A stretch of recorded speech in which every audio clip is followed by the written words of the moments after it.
Hello dear learner, I welcome you to the lecture 4 of week 11 and the topic is the same which was of lecture 1, 2 and 3, and that is the critique of theory and practice of caste. In this we will study today Dr. Bhimrao Ambedkar's view on caste.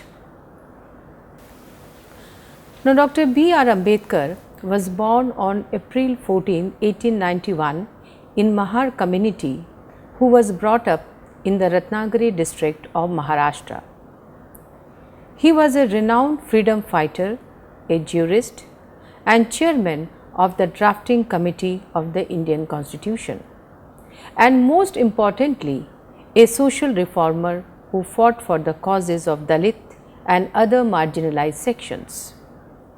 Now, if you just have a look into his life history, you will be very disturbed to know that in spite of getting higher qualification from very reputed institutes across the world, when he came back to India, he suffered so much of humiliations, so much of insult because of the oppressive caste structure of our Indian system. And these experiences of humiliation or the various forms of neglect and injustices, it had a very lasting impression on his thought processes and also his own personal life. He was at the initial phase of his life, he tried hard to make changes in the Hindu system of the caste structure in the society.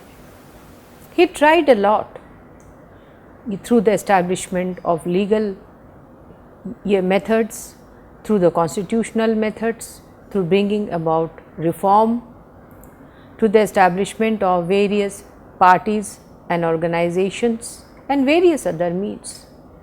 But at the later phase of his life, he was in a great state of despair.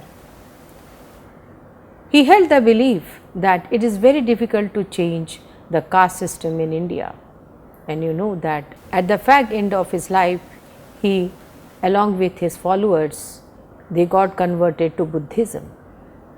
So, we can understand that how the experiences of the oppressive caste system, it impacted the life of such a great intellectual only because he belonged to a certain caste.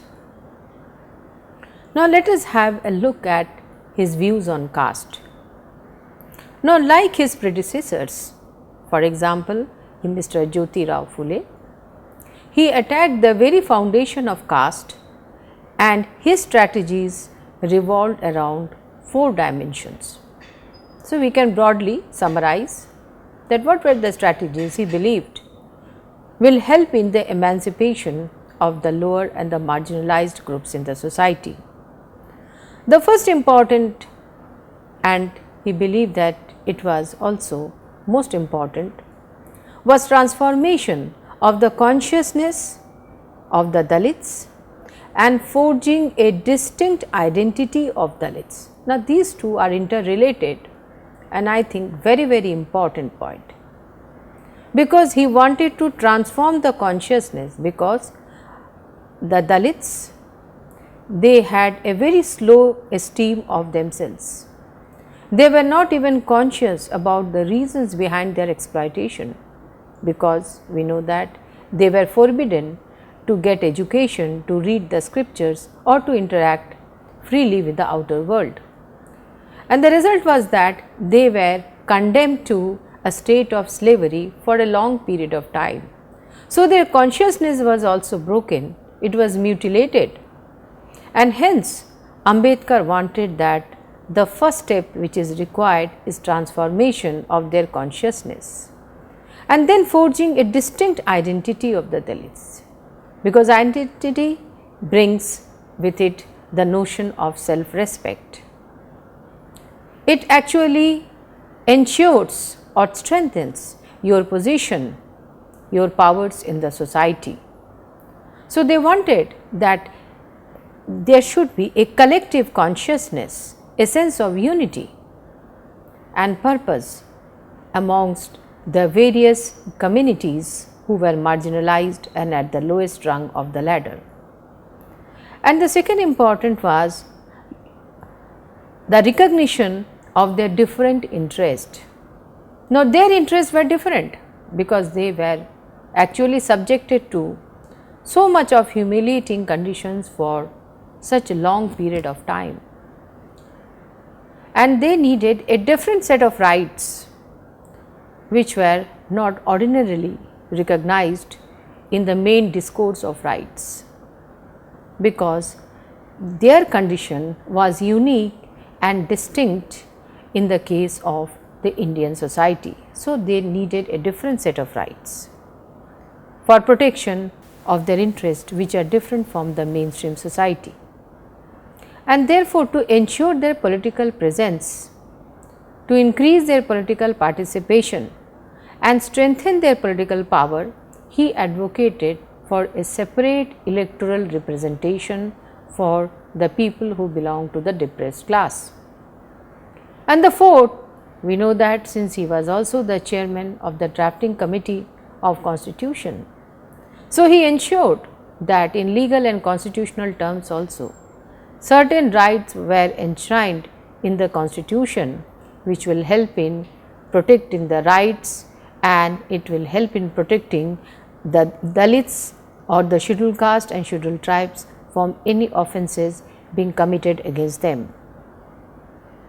Now, another very important work, though Dr. B.R. Ambedkar has written a number of books, but particularly his work Annihilation of Caste is very, very important, because it offers a scholarly critique of the Ved and the Shastras which Hindus regard as sacred, scriptures that sanctions the world's most hierarchical and iniquitous social system. So, it was actually in the form of a speech which Dr. Ambedkar had to deliver, but somehow that speech could not be delivered. And in that speech or in that writing, Dr. Ambedkar offered a critique of the religious scriptures, especially Ved, then Manusmriti and other various books which belong to Hindu religion, because these books were considered sacred by Hindus and they form the basis or foundation of the caste system in India. So, we will see after some time that how Ambedkar believed that it was very difficult to make a disconnection between the regard or the reverence which the Hindus hold for the scriptures and how this type of reverence is actually a barrier in breaking down the shackles of the caste system in India. Because anything which is having a religious sanctity, it is considered to be pious, it is considered to be unchangeable, and it is very difficult to break it. So, therefore, Ambedkar believed that if we have to talk about the ending of the caste system in India, we have to focus our attention on those religious scriptures or religious text which provides the justification or foundation for the caste system in India. Now, how he has defined caste? According to Ambedkar, caste is an endogamous unit and enclosed class.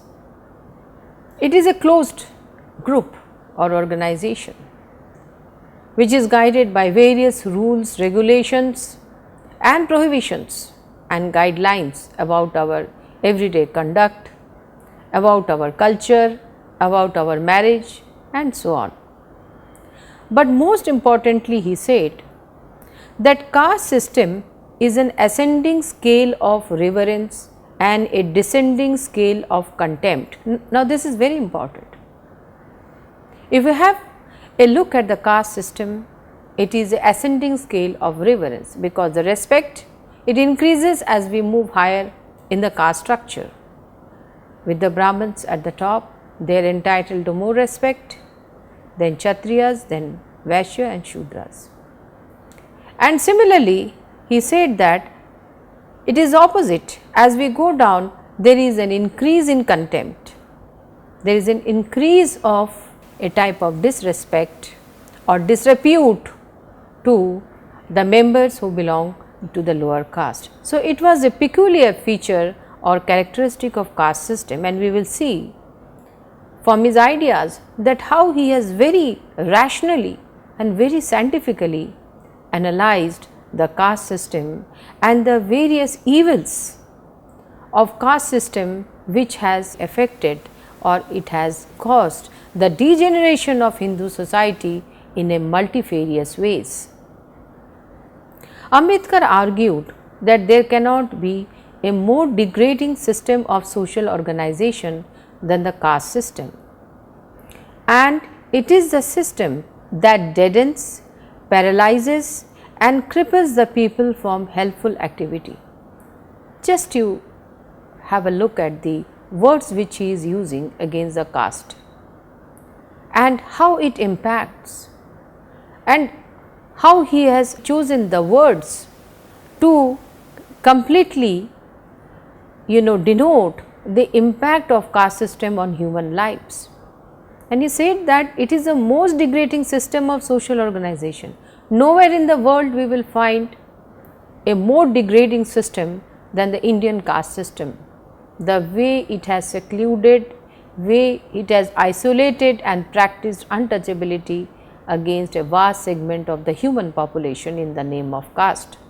Nowhere you find such a degrading system, because it deadens, it makes individual dead, it paralyzes them and it cripples them in multifarious ways from participating in certain productive activities.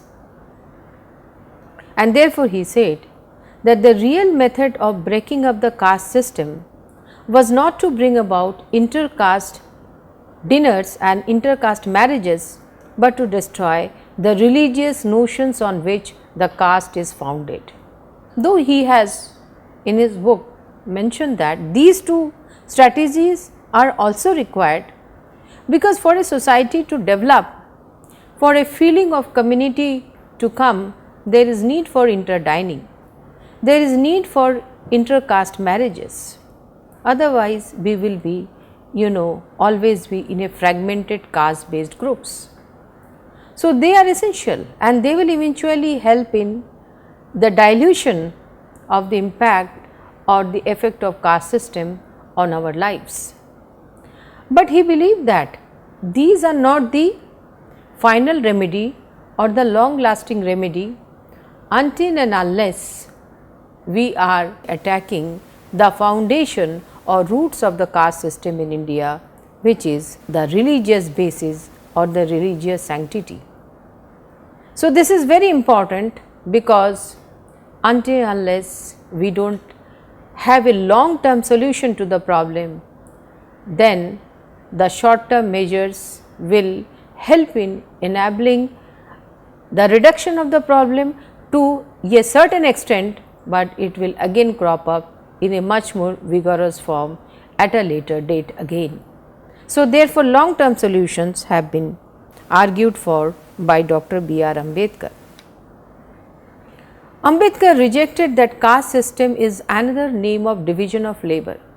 We know that he had important differences with Gandhi over that, because many of the scholars, and some of them they belong to the Brahminical tradition, they believe that the caste system is nothing but it is a Varna ashram or the Varna system which had been practiced or which has been mentioned in our ancient scriptures.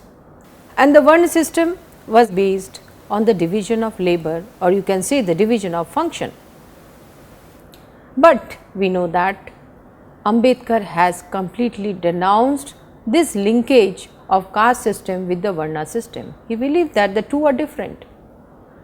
there is no problem with the Varna system, because in a developed society, or as a society develops, there will be specialization and differentiation of functions, and there will be widely different range of groups who will be performing different functions. So, there will be stratification of functions, and there will be emergence of divergent groups in the society who will be performing different functions. Absolutely there is no problem, because that is based on merit and that is based on certain rational consideration, that is not hereditary, that is not based on birth, and moreover that is not exploitative, which is based on a certain notion of domination and subordination. So, therefore, he has extended the division of labor which is associated with the caste system and said that caste is not merely a division of labor, but caste is also a division of laborers. You are making a division not of function, you are making a division of the people who are actually performing those functions. So, if our society is divided on the basis of occupation, there is no problem with that. But when you are dividing the society on the basis of people, then there is a problem. And how it has led to a hierarchical division of labor is well known to us. He further argues that Hindus cannot be said to form a society or a nation, because in every Hindu the consciousness that exists is the consciousness of the caste. So, I think this argument is very important and significant, because he is maintaining, or he is making a very important claim that Hindus cannot be a society, Hindus cannot be a nation, because for a society to be established there needs to be certain social cooperation, integration and communication, which is not absent because of the oppressive caste system, which makes us separate, which excludes us rather than includes us. And the second important thing, for a nation to emerge, we have to have certain common goals, certain common objectives. You have to work in a united manner to achieve certain consensus, to work for our national interest. But how can we develop national interest and work in a consensual manner if we are divided across caste, if we are having our own interest, if we regard some member as high and some as low in the society? How can we deliberate on equal terms?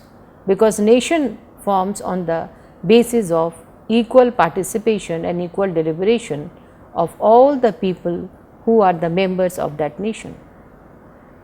And he says that in every Hindu there is a consciousness, and that consciousness is of the caste. So, he cannot think beyond, caste. His entire life, his entire set of activities revolves around the notion of caste. So, therefore, in such a state of affairs, how can we expect that Hindus constitute a nation, as has been advanced by many of the dominant scholars across India? And he has rightfully said that for a society to exist, men must possess things in common with one another by being in communication with one another. Now, the second line is very important.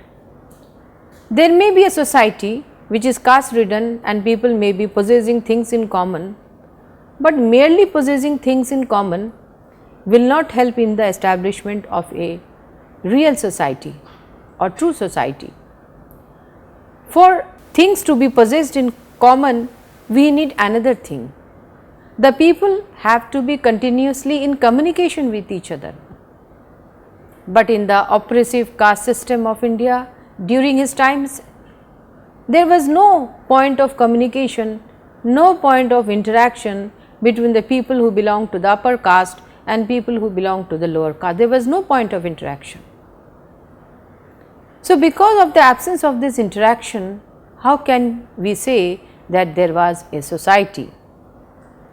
But caste system prevents common activity and by preventing common activity, it has prevented the Hindus from becoming a society. So, very, very important point. The impact or the after effect of caste was not only on the downtrodden or on the marginalized, but he has widely analyzed the impact of caste on the general Hindu society and on Hinduism. So, his critiques are very, very important and of a very expansive nature. Now, the effect of caste on the ethics of the Hindus is simply deplorable. So, in terms of ethics also, it goes against all the ethics of humanity. It goes against equality, it goes against fraternity, it goes against the basic principles of the humanity to care and respect each other. It goes against the concept of human dignity. So, therefore, Ambedkar argued that caste has killed the public spirit, because where is the public? For the public to take place, the individuals have to interact, they have to work together. So, there was never an opportunity for the public spirit to develop, because people were always thinking in terms of their respective caste. Even during the election after independence, we have seen that even after so many years of independence, still we find people voting in terms of caste. And the political parties, they are fielding candidates on the basis of their caste affiliation. So, therefore, we see the impact of caste is still so much, so overpowering in Indian politics, even after so many years of independence and after so many changes and transformations which have taken in Indian society. So, besides giving his criticisms of the theory and practice of caste, he has also given simultaneously his conception of an ideal society. He said that his conception of an ideal society is based on liberty, equality and fraternity. So, these are the three ideals, and explaining it further, he said, and I would like to quote his words, "An ideal society should be mobile." Try to give attention on the words he has chosen. Should be full of channels for conveying a change taking place in one part to the others. That means interconnectivity in the society. In an ideal society, there should be many interests consciously communicated and shared. Many interests consciously communicated and shared. There should be varied and free points of contact with other modes of association. In other words, there must be social endo-osmosis. So, endo-osmosis means that internally there is a free flow of ideas, especially from the lower level to the higher level. So, in a society, he has given a detailed description of how equality, then fraternity and the concept of liberty can be actualized. He has given a vivid picture of the ideal society, and in that he has said that it should be a mobile society, it should not be a static society, because a caste based society is a static society, because they cannot move from one caste to another. They are forever, after being taking birth in a particular community, they are stigmatized to stay in that community forever till his death or her death. So, there is no possibility of mobility and there is no possibility of changing one's profession or gaining a higher stages of life in the society. So, therefore, he said that it should be a mobile society and there should be interests which are communicated and shared. People should have all the channels of communication. It should not be prohibited, it should not be one-sided, it should be neutral, it should be open, and there should be varied and free points of contacts.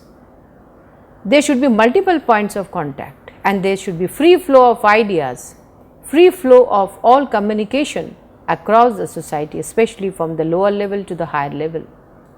So, that is his ideal of a society which is in total contradiction to what we find in a caste based Indian society. Ambedkar argued that the penal sanction for violating the norms of caste system is sanctioned by Manusmriti, and this is illustrated by the story in Ramayana of Ram killing Shambhuk. He said that one of the important reasons why he was killed was because of the penalties which were sanctified in the scripture, that is Manusmriti, where it has been written that if somebody violates the laws of caste system, then he or she will be severely punished. So, it is basically Lord Ram was performing his duty of Raj Dharma. He was upholding the fourfold system of caste in the society. Ambedkar argued that there was no social revolution in India because the lower classes of Hindu have been completely disabled for direct action on account of caste system. This is another evil or the banal impact of caste system on Hindu society. So, there were no revolutions, no social revolution, because people cannot come out of the caste system. They were under the clutches or bindings of the caste system, and which made them helpless and powerless to raise their voices. Ambedkar said that because of caste system, they could not receive education, so they could not think out ways to attain salvation. They were condemned to be lowly, and not having the means of escape, they became reconciled to external servitude. So, it is their helplessness or their powerlessness which were intentionally created because of the strictures of the caste system, where they were prohibited to receive education. They could not interact with the outer world, and that led to making them so weak and powerless that they were not in a position to raise voices against the injustices. And since they had no means to escape, they had to reconcile to this servitude of caste system. Then he said, and it is one of the most important criticism of Dr. B.R. Ambedkar, that is, caste is the outcome of certain religious beliefs which have the sanction of the Shastras. So, caste has a divine basis. Therefore, it is necessary to destroy the sacredness and divinity associated with caste. And if we want to really do this, we have to destroy the authority of Shastra and Vedas.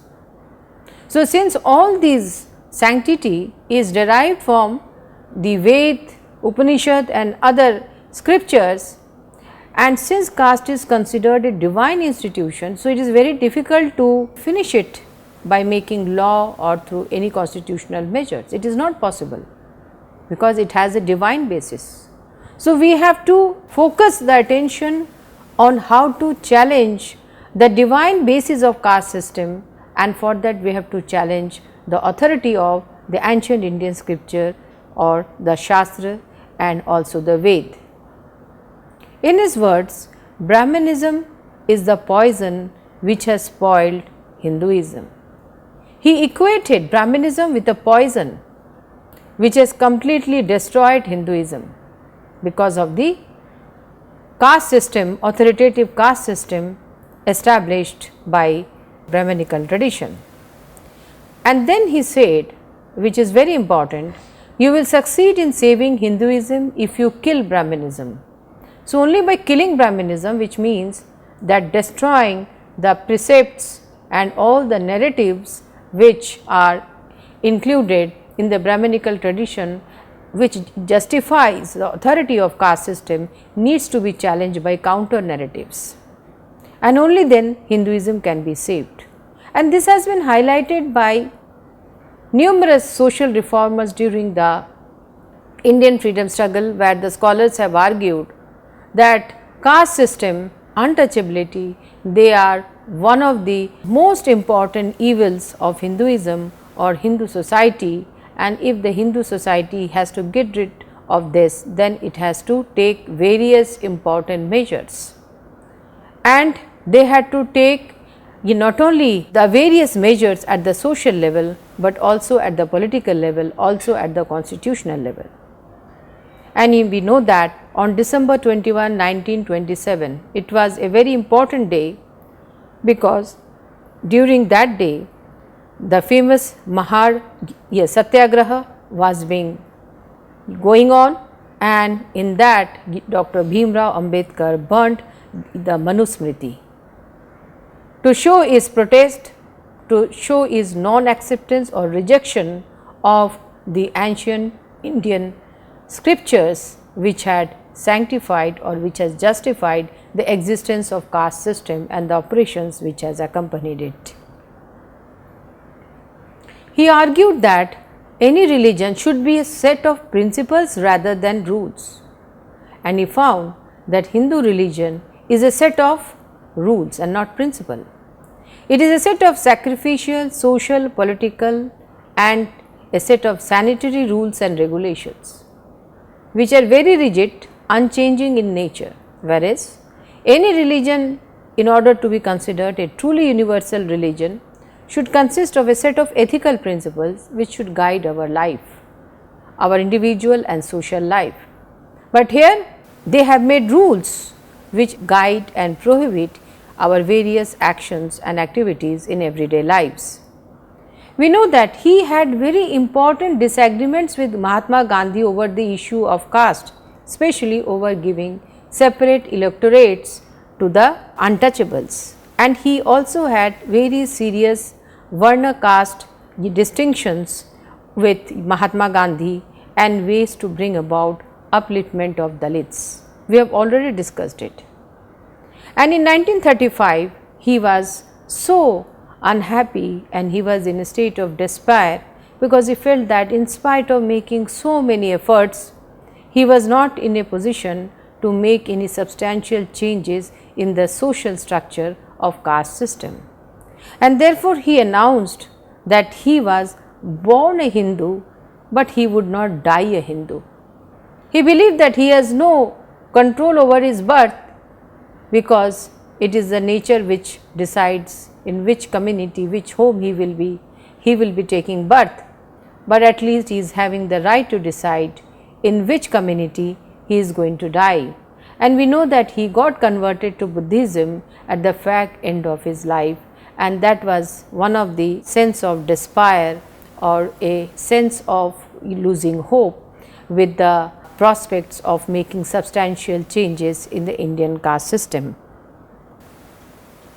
Then we must remember some of his other important contributions, like he founded the Labour Party of India in 1936 and Scheduled Caste Federation in 1942, and subsequently he also founded the Republican Party of India. And through these parties and organizations, he tried to work for the cause of the Dalits and for the upliftment of the downtrodden sections of Indian society. Reforming the Hinduism for him meant removing the offending doctrines and abolishing the hereditary priesthood. These were among the other tenets which he has highlighted in his speeches and in his work, that we have to attack the various rituals which are hierarchical and which preach of dominance, and one of them is abolishing the priestly or the hereditary priesthood. And he also asked for removing all the offending doctrines from the various scriptures of Hindu religion. And lastly, he stressed upon the need for affirmative action or reservation to facilitate the upliftment of Dalits through legal and constitutional means. And this we have already seen, that as chairman of the drafting committee of Constitution of India, he has ensured that there are very significant rights for the upliftment of Dalits, and the downtrodden and the marginalized sections of the community are incorporated into the constitution and their rights can be protected, and especially the policy of reservation, which was his initiative, it played a very important role in uplifting the scheduled caste and scheduled tribe population of India. If we try to make an analysis of their present condition, that the policy of reservation or the affirmative action have played a very important role in their upliftment with regards to their social, economic and political conditions. So, all the credit for this goes to the vision of Dr. B.R. Ambedkar. So, with that I come to the end of this lecture, followed by certain questions like how Ambedkar has defined caste and what are its features, how caste has killed the public spirit of India, why Ambedkar believed that the need for self-esteem is important for the emancipation of Dalits, what are the strategies adopted by Ambedkar for the upliftment of the depressed class.